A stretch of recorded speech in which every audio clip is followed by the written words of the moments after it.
오늘은 그리스도인은 누구인가 11번째 시간이고요. 또 이 주제로 오늘 마지막 시간을 갖기로 하겠습니다. 말씀의 본문은 사도행전 13장 22절과 23절이고요. 그리스도인은 누구인가? 라는 질문에 우리는 9번째로 이렇게 답변을 할 수가 있겠습니다. 그리스도인은 하나님의 뜻을 행하는 자다. 하나님은 하나님을 경외하는 사람들을 위한 하나님의 뜻이 있습니다. 그래서 뜻이라고 하는 것, 헬라어로 텔레마라는 이 단어를 살펴보면 소원하는 것 혹은 무엇을 하겠다고 계획하고 결정하는 것이 성취될 것을 표현할 때 사용했던 단어입니다. 텔레마는 의지이고 열망이고 기쁨이고 또 목적을 표현할 때 사용할 수 있습니다. 이렇게 하나님은 당신의 뜻을 성취하기 위하여 인간의 역사를 주도적으로 이끌어 가십니다. 우리는 이스라엘 역사를 통하여 그것을 또 충분히 확인할 수가 있습니다. 이스라엘 백성을 수많은 민족 중에서 선택하시고 또 출애굽시키시고 또 광야에서 40년 동안 방황하게 하시고 그 과정에서 그들을 오랫동안 참으시고 결국은 가나안 땅을 기업으로 주시고 또 기업으로 주신 그 땅에서 사사시대와 같은 혼란스러운 시간을 허락하시고 이런 모든 과정 속에 하나님의 그 뜻과 목적이 담겨 있고 그것을 이루기 위하여 일하고 계시는 하나님을 우리는 성경을 통하여 충분히 발견할 수 있습니다. 오늘 말씀의 본문은 바울이 비시디아 안디옥에 방문했을 때 어느 회당에 들어가 설교한 내용 중에 일부분입니다. 이 말씀 속에서도 역시 하나님께서 이스라엘 그 역사 속에서 어떤 방식으로 하나님의 뜻을 이루어 가시는지를 우리가 간략하게 살펴볼 수가 있습니다. 우리가 그 부분 같이 보도록 하겠습니다. 사도행전 13장 22절, 23절 다시 한번 이 말씀을 읽겠습니다. 폐하시고라고 하는 것은 사울 왕을 폐했다는 겁니다. 사울 왕이 40년 동안 이스라엘의 초대 왕으로 통치하였어요. 네. 그러나 하나님은 어떤 뜻을 가지시고 그를 폐하십니다.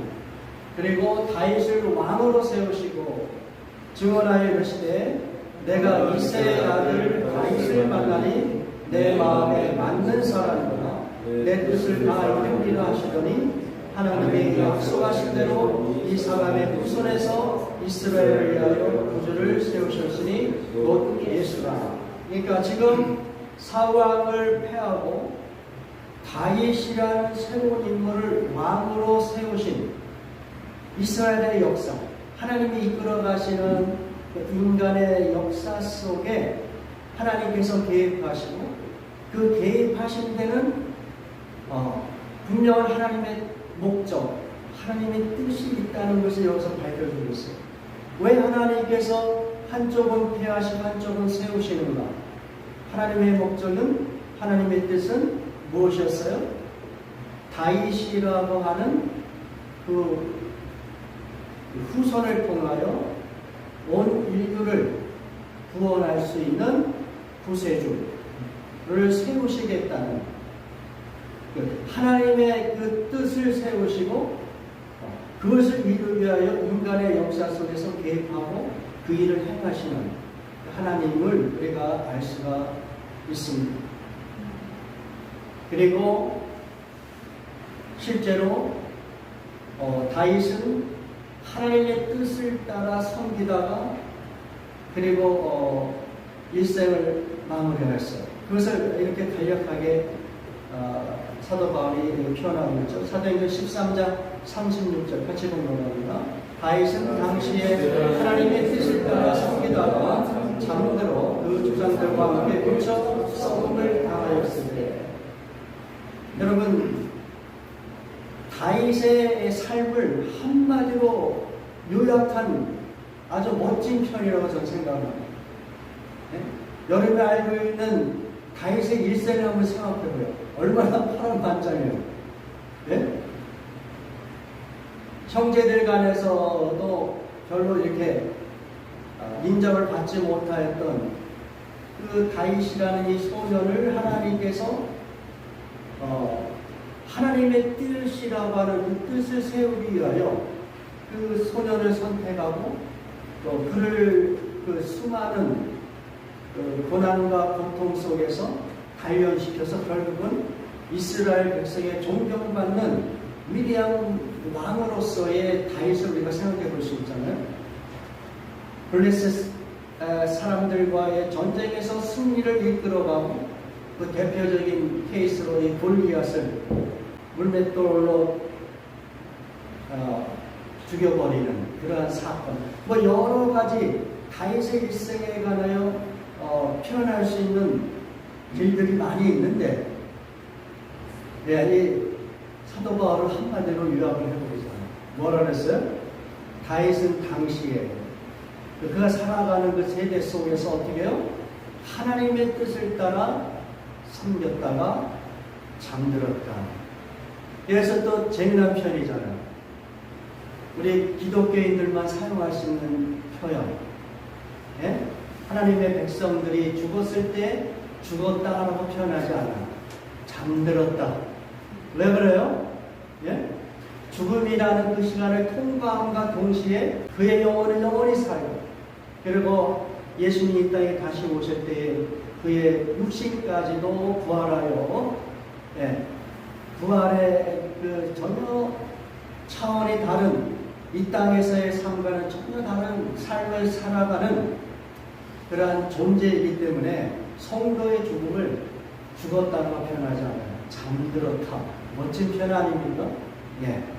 죽음을 두려움의 대상으로 보지 않는 겁니다. 예.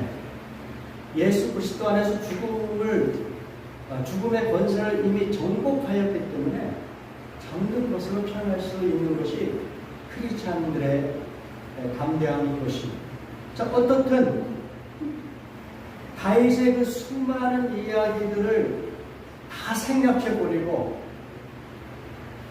그가 살아간 그 시대 속에서 그는 성실하게 하나님의 뜻을 따라 섬겼다가 그리고 인생을 마무리하였다. 이렇게 표현하고 있는 거예요.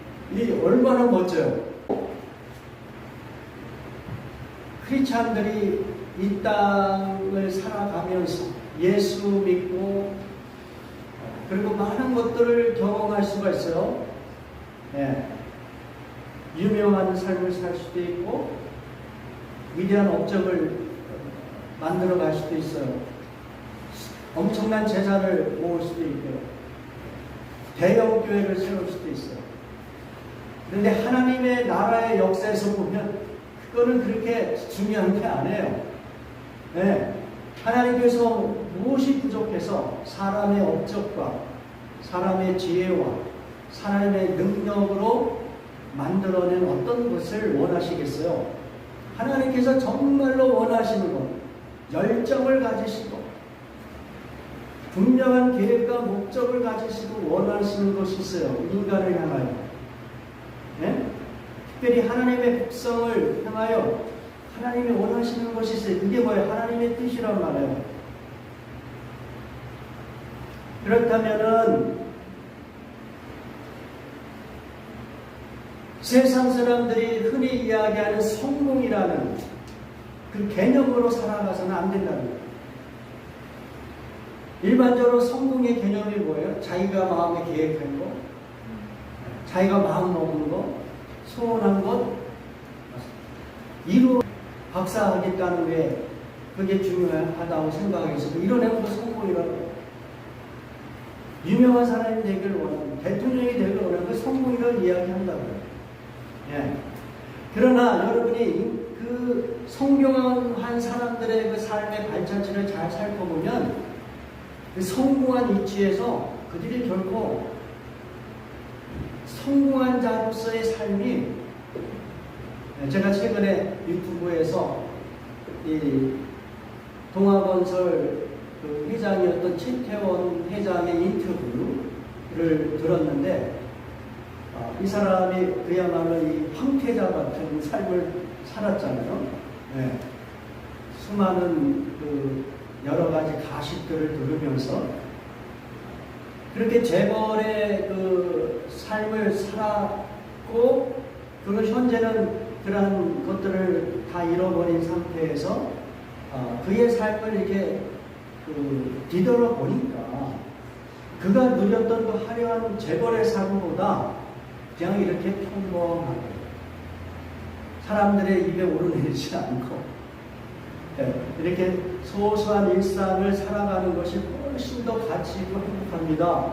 이렇게 고백하는 인터뷰를 제가 보는데, 그 사람이 이야기하는 그 어떤 일상과 보통 사람의 그 삶이 얼마나 가치 있고 행복한 것인지를 충분히 우리는 어떤 면에서 비교할 수 없지만 그분은 그렇게 이야기하시더라고요. 근데 성경은 그 이야기를 하고 있는 거예요.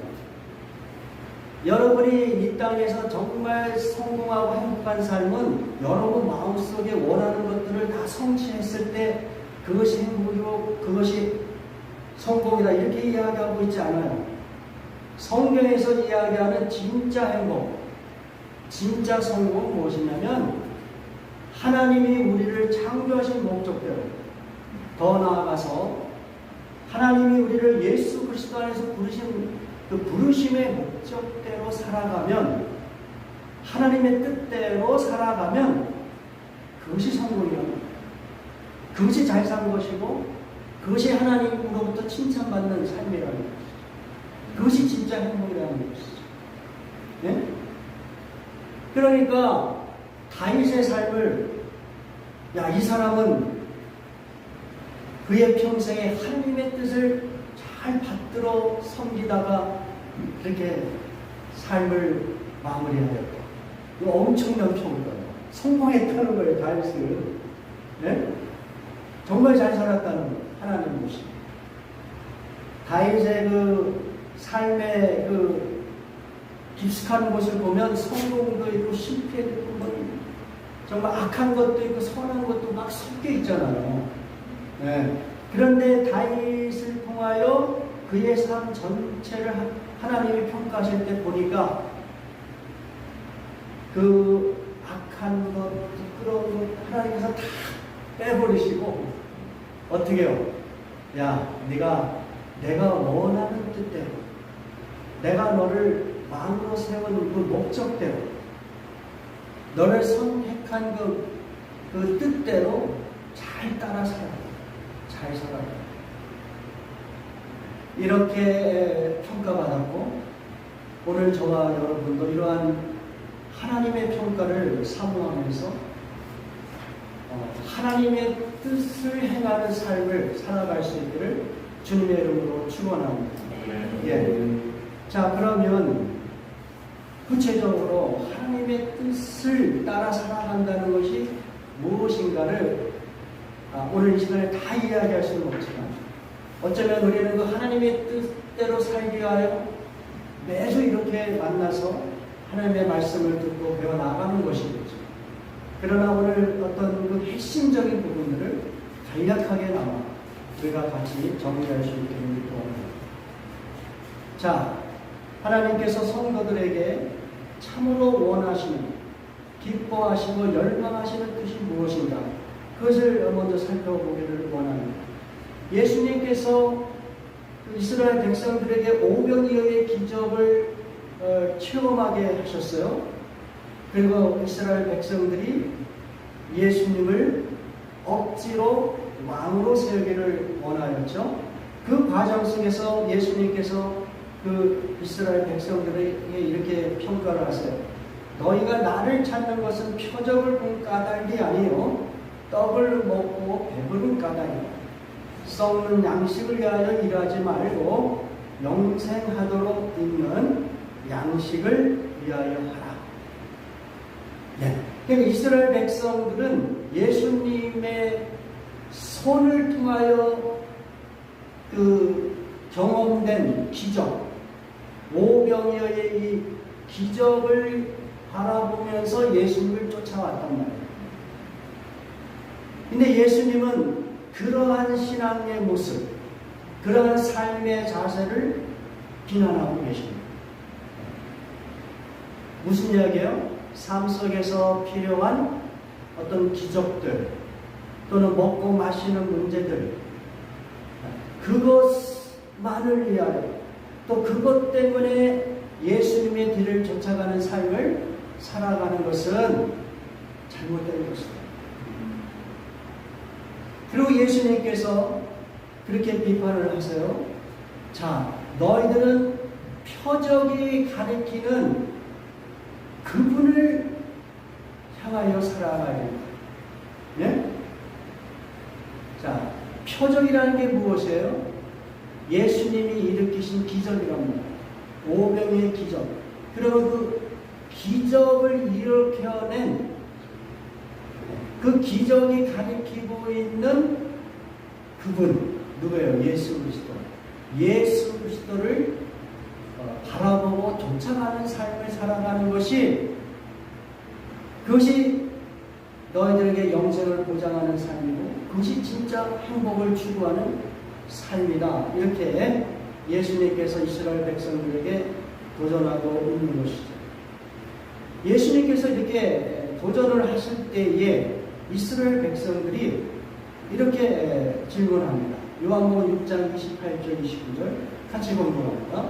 그들이 묻되 우리가 어떻게 하여야 하나님의 일을 하오리이까?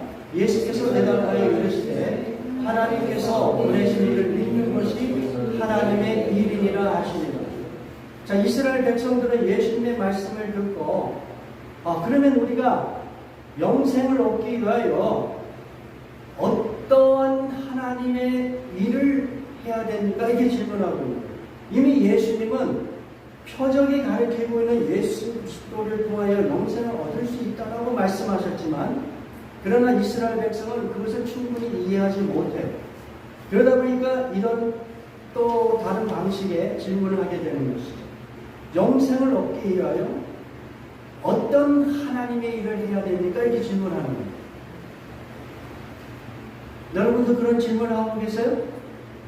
그런데 예수님께서 뭐라고 말씀하시냐면 29절에 예수께서 대답하여 이르시되 하나님께서 보내신 일을 믿는 것이 하나님의 일이다. 이렇게 말씀하십니다.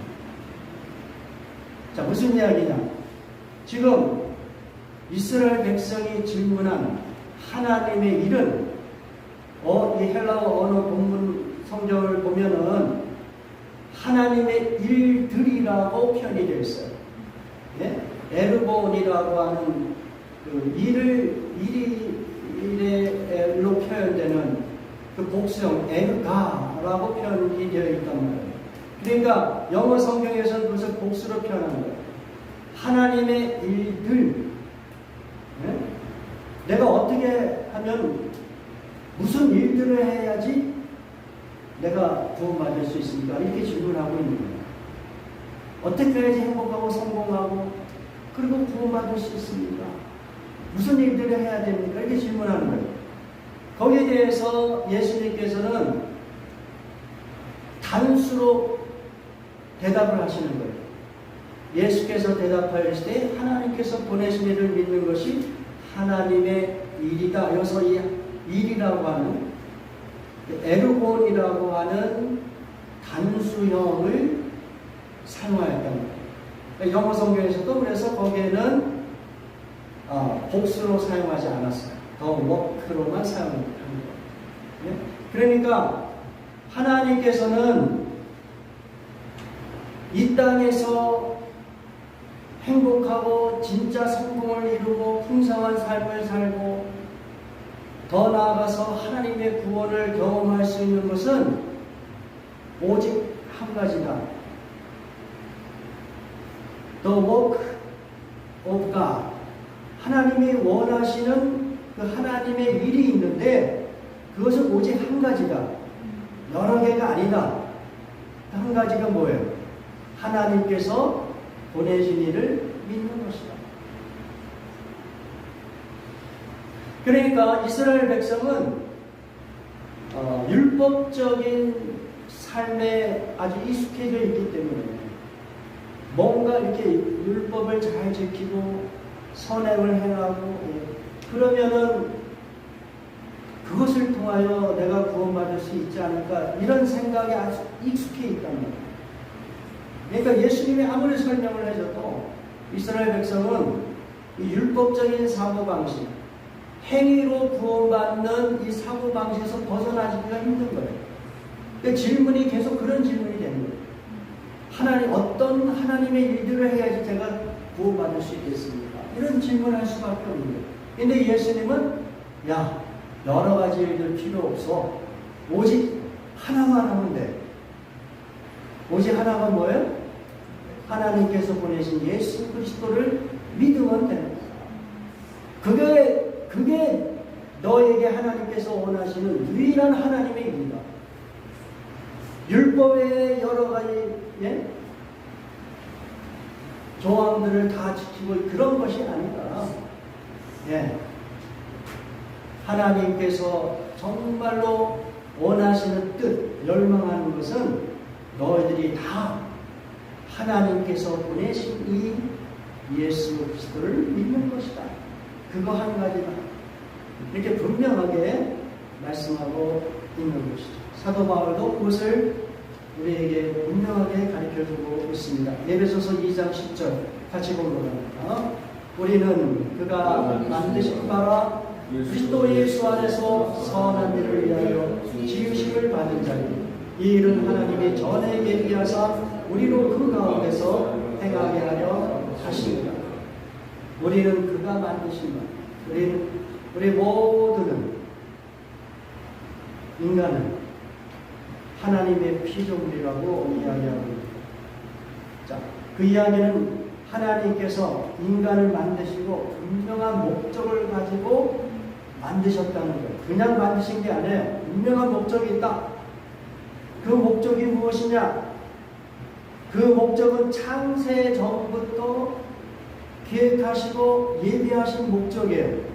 에베소 1장에 보면 그것이 분명하게 나오고 있고 에베소 2장 10절 후반절에서도 이 일은 하나님이 전에 예비하사 아주 오래전에 그렇게 계획하신 것이다.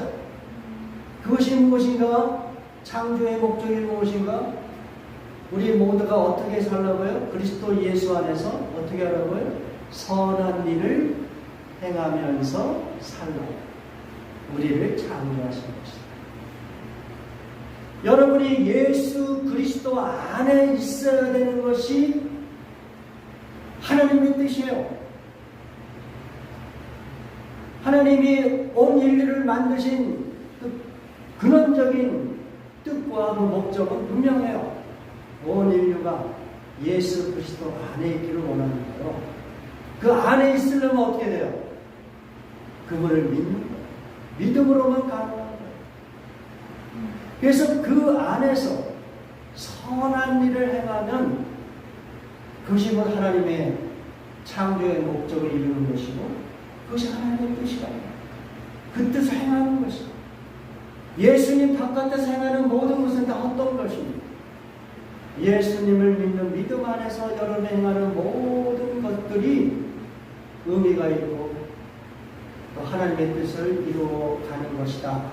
이렇게 여러분이 이해할 수 있습니다. 자, 그러면 여러분이 예수님을 믿고 예수 그리스도 안에 있는 존재로서 선한 일이라는 것이 무엇일까요? 선한 일. 이제 여러분은 하나님의 자녀가 되고 또 하나님의 구원받은 백성이 되고 그것을 위해서 오직 한 가지만을 했어요. 다른 행위가 필요 없어요. 오직 한 가지가 뭐예요? 믿음이라는 거예요. 그래서 믿음 안에서 여러분은 다 이미 성공한 거예요. 이미 성공하죠. 믿음 안에서. 이제 성공한 자로서 성공한 자의 삶을 살아가야 돼요. 그게 선한 일들이란 말이에요. 그게 무엇이겠어요? 예? 우리는 성경을 통하여 그것을 여러 개 나열해 갈 수가 있어요. 대표적인 것을 이야기하려면 예배가 될 수도 있고 예수 그리스도의 성품을 닮아가는 훈련의 과정이 될 수 있고 봉사가 될 수 있고 또 전도가 될 수도 있을 거예요. 그러나 그 모든 것을 아우러서 성경에서 우리에게 아주 한 가지 단어, 그것을 요약해서 이야기하려면 이와 같이 이야기할 수 있어요. 출애굽기 3장 12절 같이 공부합니다. 하나님이 이르시되 내가 반드시 너와 함께 있으리라. 내가 그 백성을 애굽에서 인도하낸 후에 너희가 이 산에서 하나님을 섬기리니 이것이 내가 너를 보낸 증거이다. 이스라엘 백성을 출애굽시킨 분명한 하나님의 뜻, 목적이 있어요. 그것은 무엇이에요? 그들을 통하여 하나님께서 무엇을 받기로 원해요? 하나님을 섬기는 행위. 대표적으로 뭐예요? 예배로. 예배가 이렇게 중요한 거예요. 여러분, 이스라엘 백성들을 출애굽시켜서 광야에 인도하신 그 하나님의 그 목적은 또 더 나아서 가나안 땅으로 인도하신 하나님의 목적은 딱 한 가지란 말이에요. 이스라엘 백성이 하나님을 경배하는 거예요. 워시핑. 그거 받으시려고 그들 구원하는 거예요. 오늘 예수님께서 우리를 구원하신 첫 번째 그 목적도 그와 같은 거예요. 구원받은 자로서 하나님을 경배하는 거예요. 어떤 사람이 하나님을 경배해요? 내가 하나님의 피조물입니다.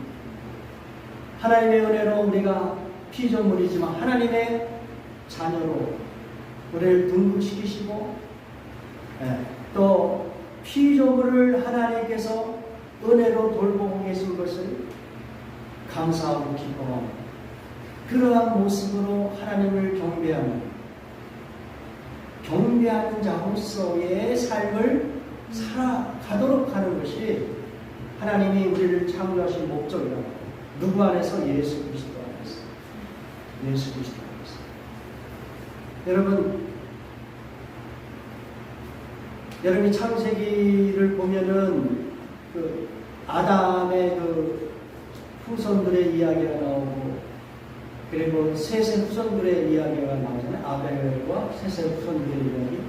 근데 아담의 후손들은 하나님을 떠나서 자기 스스로 안전한 피난처 또 스스로를 구원시킬 수 있는 어떤 그런 장치들을 계속 만드는 거예요. 그것이 성이고 그리고 그것이 도시이고 그것이 바벨론이고 그리고 그 속에서 막 문명을 막 탄생시켜요. 그렇죠? 그런 이야기가 창세기 1장에서 11장에 걸쳐서 쭉 나오잖아요. 그런데 하나님의 자녀의 그 계보, 아벨과 셋의 계보는 아주 매우 단순하게 설명해요. 그들은 이 땅에서 어떻게 할까? 비로소 하나님의 이름을 불렀다. 하나님을 예배했다는 거예요. 하나님의 백성들은 평생 하나님과 동행하면서 하나님을 인정하면서 하나님을 경배하면서 살았다. 무슨 이야기예요? 하나님께서 우리를 창조하신 목적은 분명한 거예요. 우리를 통해서 경배받기를 원하십니다. 그런데 여러분 특별히 여기에서 경배받기를 원한다, 예배받기를 원한다는 이거를 단순히 여러분이 일요일날 이렇게 나와서 1시간 드리는 예배 이거로 축소시키면 안 되는 것이죠. 당연한 거 아니에요? 여러분이 일주일에 한 번 1시간 이렇게 하나님 앞에 드리는 그 예배로 하나님이 만족하시겠어요? 아니에요. 여러분의 삶의 모든 방식이 하나님을 예배하듯이 경배하듯이 살아가도록 하는 것이 하나님이 우리를 창조하신 목적이라는 거예요. 예수 그리스도 안에서 우리를 부르신 목적이에요. 그러므로 이 예배와 경배의 개념은 단순히 제사 드리는 어떤 형식적인 예배를 이야기하지 않아요. 그것을 포함하여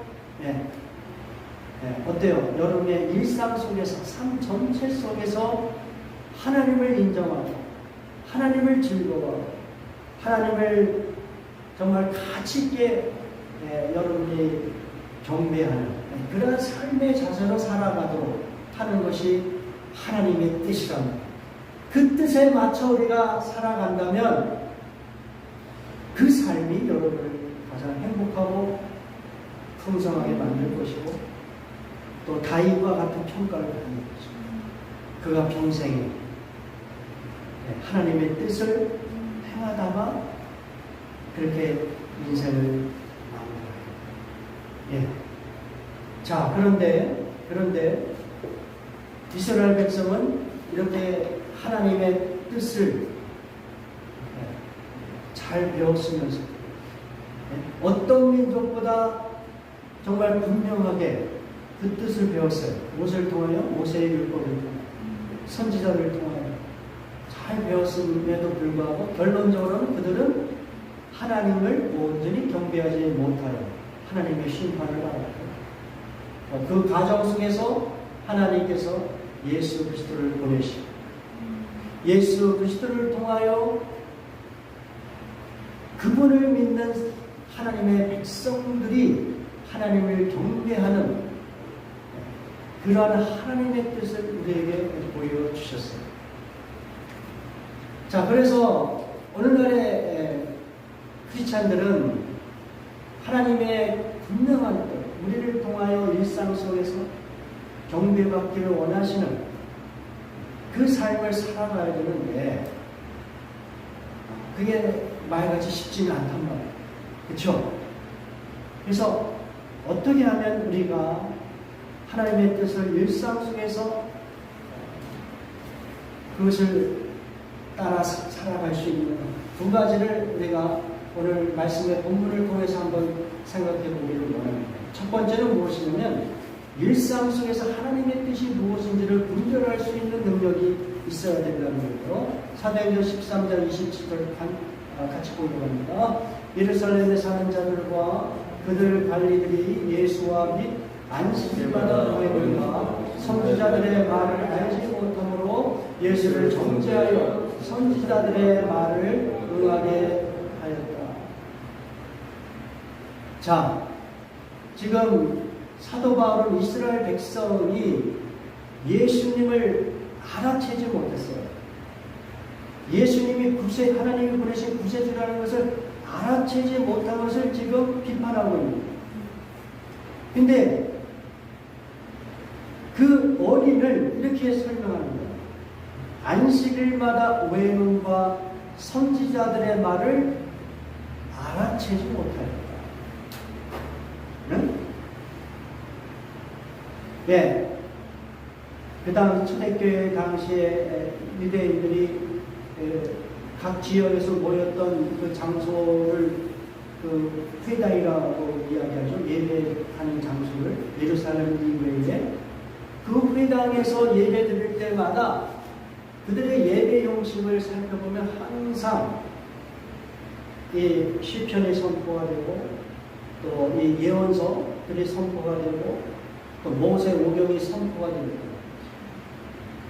그래서 그러한 말씀들을 계속해서 무엇을 예견하고 있냐면 예수 그리스도의 오심을 계속해서 예견하고 있단 말이에요.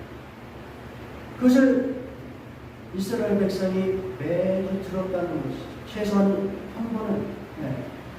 그렇게 해서 때가 차서 나사렛 예수라고 하는 청년이 그들에게 나타났을 때 그 청년이 보여준 여러 가지 표적들을 통하여 이 청년이 바로 하나님께서 보내신 성경이 이 선지자들을 통하여 말씀하고 예언하신 바로 그 메시아입니다. 이걸 알아차릴 수 있었어야 되는 거예요. 그런데 그거를 알아차리지 못하였으므로 오히려 예수님을 정죄하고 그리고 예수를 십자가에 못 박혀 죽였다고 지금 비판하고 있는 것이죠. 무슨 이야기입니까? 말씀을 계속 들었지만 그 말씀이 우리의 그 삶의 현장 속에서 아무런 적용이 되지 않고 아무런 도움이 되지 않는 그러한 우리들의 모습하고 비슷한 거예요. 예? 말씀은 매주 듣는단 말이에요. 근데 삶의 현장 속에서 그들이 고대했던 예수라고 하는 측면이 탁 나타났을 때 이분이 그리스도라는 것을 알아채지 못한단 말이에요. 그들이 들었던 말씀은 다 허망한 거예요. 오늘 우리도 마찬가지예요. 수없이 많이 성경을 읽고 배우면 무엇합니까? 일상 속에서 하나님의 뜻을 분별하지 못하고 오히려 하나님이 미워하시는 일을 하잖아요. 오늘날 우리 기독교 소위 지도자들이 미국이든 한국이든 힘 있는 사람들의 편에 서서 그것이 마치 하나님의 뜻인 것이냐. 그래서 가난하고 핍박받고 연약한 자들을 그들을 돕지는 못할 만큼 오히려 그들을 또 억압하고 착취하는 그러한 시녀와 같은 역할을 하고 있는 것이 한국과 미국에서 보여주는 기독교 지도자들의 모습이 아닌가 그렇게 생각을 해요. 왜 그럴까? 그들이 하나님의 말씀이 없어요? 말씀이 있어요. 누구보다도 하나님의 말씀을 잘 전파합니다. 잘 해석해요. 그런데 그 말씀을 알아채리는 능력 뭐예요? 그게 뭐예요? 분별력. 그게 없다는 거예요. 여기서 선지자들의 말을 알지 못하였다 했을 때 알지 못하였다라는 이 헬라어 단어 아그노에오라는 단어는 어떤 의미가 있냐면 마음이 내키지 않아가지고 모르게 되는 거예요. 그러니까 마음이 이 하나님의 말씀을 받아들일 수 있는 그런 좋은 마음이 아닌 거예요. 지식으로 말씀이 들어가 있는 거예요. 그리고 마음에는 무엇이 가득해요? 세속적인 정욕이 가득한 거예요. 그래서 사도 바울이 그렇게 비판을 하고 우리에게 도전하는 것입니다. 로마서 12장 2절 같이 봅니다. 너희는 이 세대를 본받지 말고 오직 마음을 새롭게 함으로 변화를 받아 하나님의 선하시고 기뻐하시고 온전하신 뜻이 무엇인지 분별하라. 너희 몸을 하나님의 산 제사로 드리라. 그것이 로마서 12장 1절의 말씀이에요. 너희 몸을 하나님의 기뻐하신 산 제사로 드리라는 얘기는 여러분의 생활 속에서 삶 속에서 하나님의 뜻을 행하여 하나님을 경배하는 삶을 살아라. 그 얘기예요. 근데 그것을 하기 위해서 여러분이 방금 읽으신 로마서 12장 2절 말씀이 나옵니다. 그것을 하기 위해서 여러분이 어떻게 해야 되는 거예요? 하나님의 선하시고 기뻐하시고 온전한 뜻이 무엇인지를 분별할 수 있어야 됩니다. 분별할 수 있는 능력이 있어야 됩니다. 그럼 이 능력을 어떻게 여러분이 경험할 수 있느냐? 그것은 앞에 설명이 되어 있는 거예요. 너희는 이 세대를 본받지 말고 오직 마음을 새롭게 함으로. 이게 무슨 이야기입니까? 여러분 말씀을 아무리 잘 배우면 뭐예요? 마음이 새롭지가 않은데 내 마음은 여전히 이 세대의 그 세속적인 사람들, 힘 있는 사람들이 원하는 그 육신의 정욕, 안목의 정욕, 이생의 자랑을 내 마음속에 가득 채워놓고 그것을 고집하고 그것을 열망하면서 하나님의 말씀을 들어오면 뭐하냐고 아무 소용없는 거예요. 지금 이스라엘 백성이 그와 같이 했던 거예요. 그 종교 지도자들 또 일반 백성들이 모두 예수 그리스도가 그들 앞에 서 있을 때 그분을 알아채리지 못한 것은 그들의 마음속에 그 세대에 그 열광하는 거예요. 그 탐욕에 가득하가지고 아무리 말씀을 들려줘도 그래서 받아들일 수가 없는 거예요. 지식으로는 알지 모르겠어요. 우리가 지난주에 시므온이라는 그 사람의 이야기를 우리가 살펴봤는데 이분에게는 어떤 영성이 있었다고 했어요? 낮은 곳을 향하는 영성이 있었죠.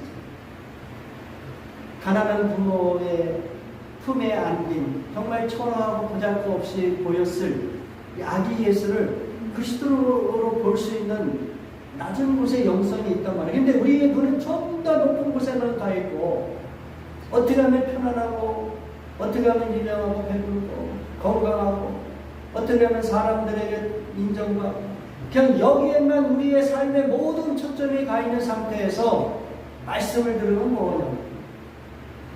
그러니까 그러한 상태에서는 하나님의 말씀을 깨달을 수가 없고 분별할 수가 없고, 겉모양은 가난하고 약한 사람들을 섬기는 그런 선교단체를 만들면서, 그러나 그것을 운영하는 사람들은 개인 헬기를 타고 개인 무슨 비행기를 타고 다니고 화려한 삶을 살고, 겉모양은 좋아 보이지만 그러나 그 마음에 이 세속적인 욕망으로 가득 차서 행동하는 그 삶의 모습 속에 하나님이 기뻐하시는 그 뜻이 무엇인지를 분별할 수 있는 능력이 상실되는 것이죠. 우리는 그런 것들을 많이 볼 수가 있는 것입니다. 그래서 오직 마음을 새롭게 함으로라는 얘기는 내 마음에 가득한 이 내가 살아가는 사람들이 열망하는 그 세속적인 것들을 여러분이 어떻게 하면 내려놓을까 고민해야 됩니다. 그거를 내려놓지 않고서는 내 마음이 새롭게 될 수 없죠. 계속 그거 고집하고 갖고 가는데 무슨 마음이 새로워져요. 그래서 매일같이 하나님의 말씀에 비추어 자기 자신을 복종시키고 회개하고, 그러한 과정을 통하여 매일같이 우리의 마음이 새롭게 되고 변화를 경험하면서, 그러한 사람들이 나의 삶의 현장 속에서, 가정에서, 교회에서, 직장에서, 사회 속에서 하나님의 선하시고 기뻐하시고 온전한 뜻이 무엇인지를 분별할 수 있다라고 우리에게 보존하고 있는 것입니다. 이 분별력이 없으면 이 땅에서 하나님이 기뻐하시는 뜻을 행하지 못해 오히려 against God, 하나님의 뜻에 반역되는, 그것을 하나님의 뜻이라고 생각하고 성도들에게 그것을 주입시키고, 성도, 이 무지몽매한 성도들을 다 하나님이 정말 슬퍼하시, 기뻐하지 않은 방향으로 다 몰고 간단 말이에요.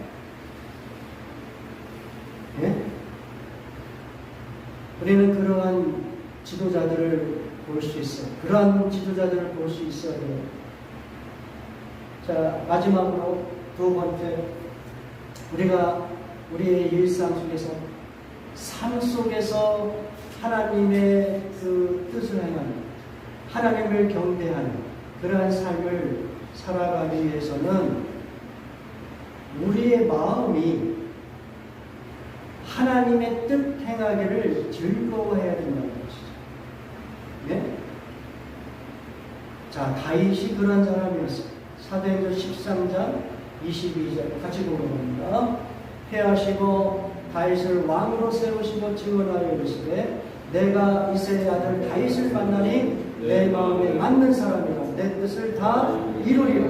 자, 하나님께서 다윗을 특별히 선택하신 이유가 있는 거예요.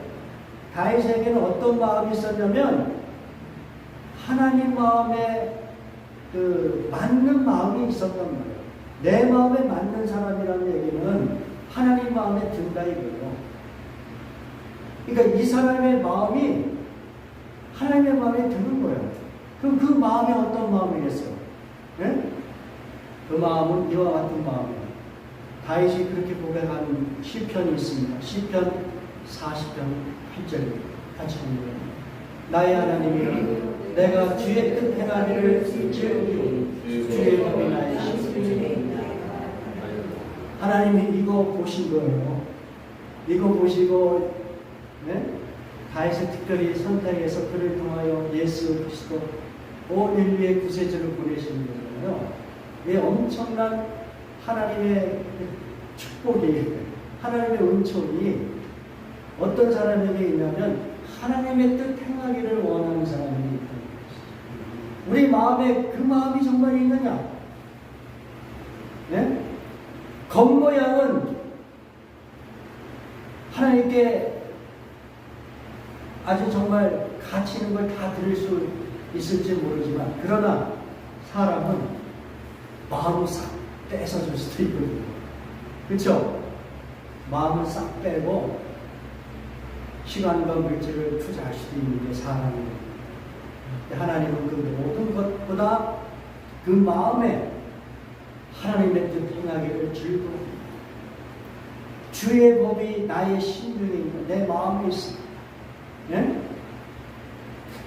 자, 지금 다윗이 이런 고백을 한 것은 뭐 문제가 막 해결이 되고 그리고 뭐 정말 승승장구하고 이런 상황에서 이 고백한 거 아니에요. 시편 40편 12절에서 14절 보면 그가 이렇게 고백을 합니다. 헤아릴 수 없는 수많은 문제들이 나를 둘러싸고 있습니다. 내 죄가 나를 덮침으로 내가 볼 수 없고 내 죄가 머리털보다 많음으로 내 귀가 꺾였습니다. 여호와여 기꺼이 나를 구하소서. 속히 와서 나를 도우소서.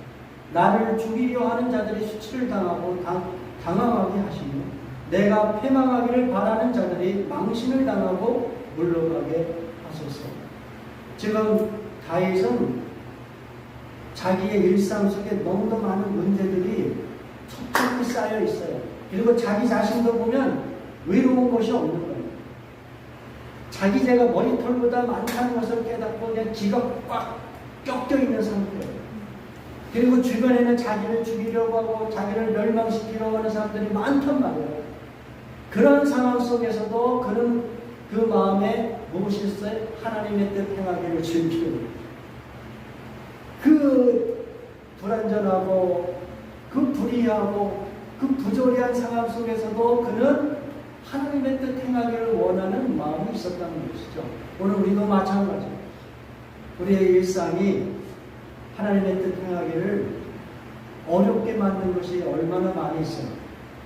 그럼에도 불구하고 그 속에서도 하나님을 경배하는 삶이 무엇인지를 끊임없이 분별하고 그리고 그렇게 하나님을 경배하고자 하는 그러한 즐거운 마음이 우리 안에 충만할 수 있기를 주님의 이름으로 축원합니다. 여러분 다시 한번 요약한다면 이와 같은 거예요. 세상 사람들의 성공은 자기 마음의 소원이 이루어지는 성공이라고 합니다. 그러나 성경에서는 그런 방식으로 삶을 평가하지 않습니다. 하나님의 백성이 이 땅에서 자세히 살펴보면 막 실패도 있고 수많은 죄도 있고 성공도 있고 막 섞여 있지만 그 모든 거 하나님께서 다 그냥 안 보시고 하나하나 딱 보시는 거예요. 하나님의 뜻 행하기를 즐거워하면서 살아갑니다. 내가 일상 속에서 어떻게 하면 하나님을 경배하고 하나님이 원하시는 선한 일, 예? 하나님이 원하시는 공의, 정의, 평등, 사랑, 선민 이런 것들 어떻게 하면 내가 그것을 분별하여 실행할 것인가. 이런 마음으로 살아가는 인생, 그것을 성공이라고 이야기하고 그것을 잘 살았다고 우리에게 평가하신다. 우리 다 같이 기도하겠습니다.